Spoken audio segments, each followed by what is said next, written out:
JNU के छात्र नेता रहे और फिर एक कथित ऑडियो के वायरल से सुर्खियों में आए कन्हैया कुमार आखिरकार कांग्रेस पार्टी में शामिल हो गया। मूल रूप से बिहार के बेगूसराय जिले के रहने वाले कन्हैया कुमार कांग्रेस ज्वाइन करने के बाद संवाददाता को बताया कि मैं कांग्रेस इसलिए ज्वाइन कर रहा हूं कि मुझे यह महसूस होता है कि इस देश में कुछ लोग, वो सिर्फ लोग नहीं है, वो सोच है, वो न सिर्फ देश की सत्ता पर काबिज हुए हैं, देश की चिंतन परंपरा, मूल्य, देश का इतिहास, वर्तमान और भविष्य खराब करने की कोशिश कर रहे हैं। कई कयासों के बाद कन्हैया कुमार कांग्रेस ज्वाइन कर लिया। इस खबर को सबसे पहले एबीएम लाइव ने प्राथमिकता से दिखाया था, जिसके बाद कन्हैया कुमार मीडिया के सामने आकर यहाँ तक बयान दे दिया था कि मैं राहुल गांधी से मिला जरूर, लेकिन इसका अर्थ ये नहीं निकाला जाना चाहिए कि मैं कांग्रेस में शामिल हो रहा हूँ। बता दे कि कन्हैया कुमार कुछ दिन पूर्व 2 बार राहुल गांधी से मुलाकात किया था और उस मुलाकात के दौरान प्रशांत किशोर भी साथ था। फिलहाल कन्हैया कुमार कांग्रेस में शामिल हो गया है और कांग्रेस सूत्रों के अनुसार कन्हैया को बिहार का प्रभार देकर बिहार में कांग्रेस अपनी खोई जमीन हासिल करने का प्रयास करेगी। बहरहाल आइए सुन लेते हैं कन्हैया कुमार ने कांग्रेस ज्वाइन करने के बाद मीडिया से क्या कहा।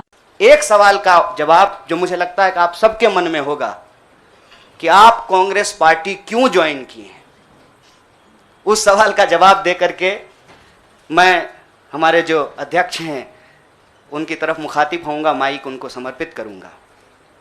मैं कांग्रेस पार्टी इसलिए ज्वाइन कर रहा हूं कि मुझे यह महसूस होता है कि इस देश में कुछ लोग, वो सिर्फ लोग नहीं हैं, वो एक सोच है। वो इस देश की सत्ता पे ना सिर्फ काबिज हुए हैं, इस देश की चिंतन परंपरा, संस्कृति, इसका मूल्य, इसका इतिहास, इसका वर्तमान और इसका भविष्य खराब करने की कोशिश कर रहे हैं। देश में प्रधानमंत्री अब भी हैं, देश में प्रधानमंत्री इससे पहले भी थे, देश में आगे भी प्रधानमंत्री होते रहेंगे।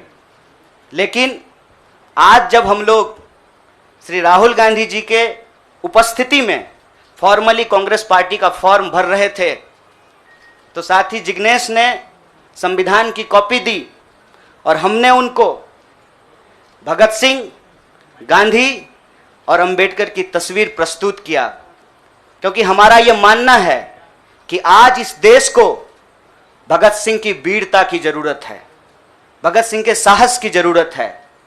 आज इस देश को अंबेडकर की समानता की जरूरत है और आज इस देश को गांधी की एकता की जरूरत है। गांधी जब कहते हैं रघुपति राघव राजा राम, पतित पावन सीताराम, ईश्वर अल्लाह तेरो नाम, सबको सन्मति दे भगवान, ये गांधी की एकता है। जब अंबेडकर कहते हैं कि किसी भी समाज का मूल्यांकन वहां महिलाओं की क्या स्थिति है इस बात से होगा, तब वो समानता की वकालत कर रहे होते हैं। मैं नहीं मानता हूं कि डॉक्टर बाबा साहब भीमराव अंबेडकर किसी एक समुदाय के नेता थे।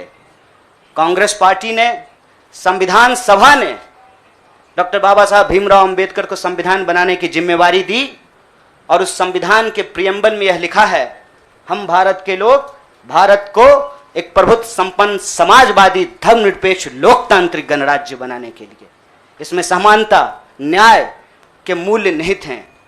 और जब भगत सिंह कहते हैं कि आप व्यक्ति को कुचल सकते हैं, विचारों को नहीं, आप बम और पिस्तौल से कभी इनकलाब नहीं ला सकते हैं, उस साहस की जरूरत है हमको।